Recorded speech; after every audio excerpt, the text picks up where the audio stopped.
चला तर विद्यार्थी मित्र हो, आज आपण बघू वर्तुळाचे क्षेत्रफळ. सूत्र पाय आर वर्ग. एका वर्तुळाचे क्षेत्रफळ 616 चौरस सेंटीमीटर आहे, तर वर्तुळाची त्रिज्या काढा. आपल्याला काय काढायला सांगितलेलं आहे? त्रिज्या.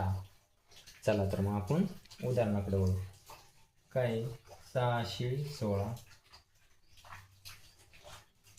ठीक आहे, गुणिले पाया काय दिलेला आपल्याला 22/7 गुणिले आर वर्ग.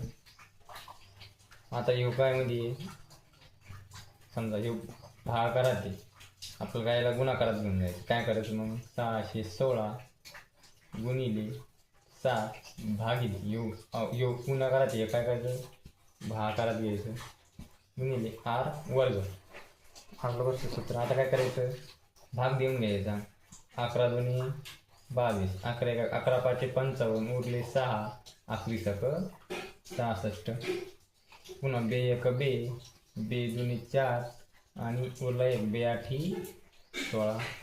काय 28 गुणिले 7 कारण 28 गुणिले 7, 7 8 56 उरले 5, 7 2 14, 14 आणि 5 19.